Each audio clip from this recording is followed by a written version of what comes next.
I remember having a crush on this guy named Steven, I think, when I was in the 4th grade. But I also had a crush on a girl, her name was Kit. Kit and Steven were boyfriend and girlfriend. And I just couldn't decide, you know, it was just the weirdest thing because I really liked both of them. So it was really actually convenient because I could hang out with both of them without being anybody's girlfriend and kind of bask in their affection without, you know, kind of doing the whole boyfriend-girlfriend thing. But I remember in 4th grade having a crush on both of them and being quite confused by that. My name is Rose Pulliam. I was born in Roanoke, Virginia. My parents were very young when I was born, but I actually remember my mother's high school graduation, and I remember my father's graduation. My parents were very much into advancement, educational advancement. It was the era of the civil rights movement, and they were absolutely determined to make it.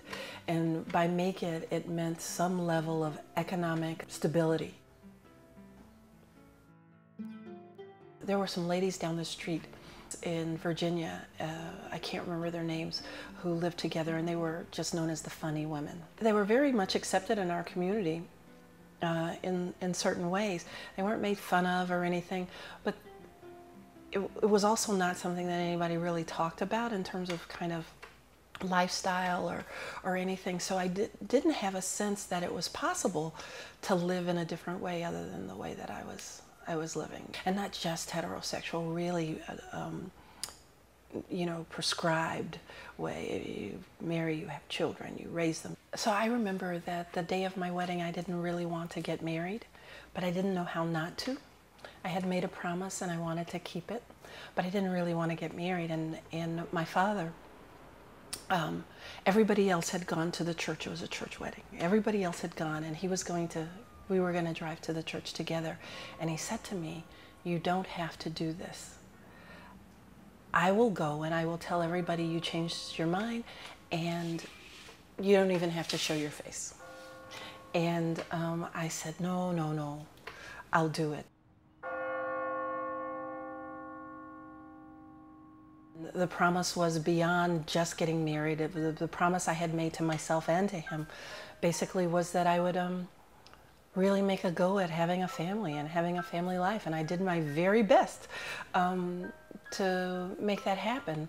I was 21 and I got pregnant within a month after I got married. And I was happy to be pregnant.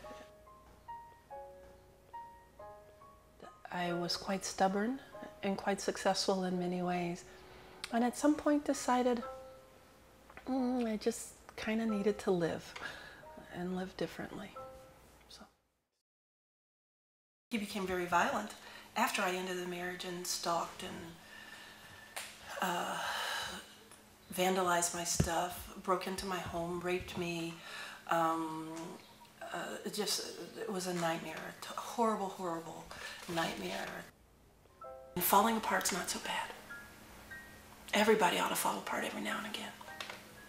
Staying together is much harder and actually, I think, much more damaging to people. That quest for just being together, it's overrated.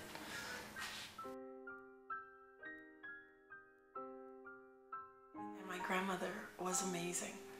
My grandmother was she was so funny. I could tell she was quite interested. When I told her, I could tell she was quite interested in some things. And I said, "You can ask me anything you want to." And so she said, "Okay." She said, "What do y'all do with the bed together?"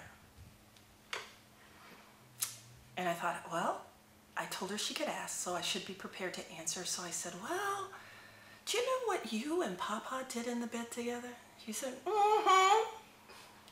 I said, "Well, that's what we do in the bed together, but neither of us actually has a penis." And we started laughing, and she said, "Oh, no penis." Now, I wasn't going to go into any detail about, you know, how you can buy them. That was a little too far.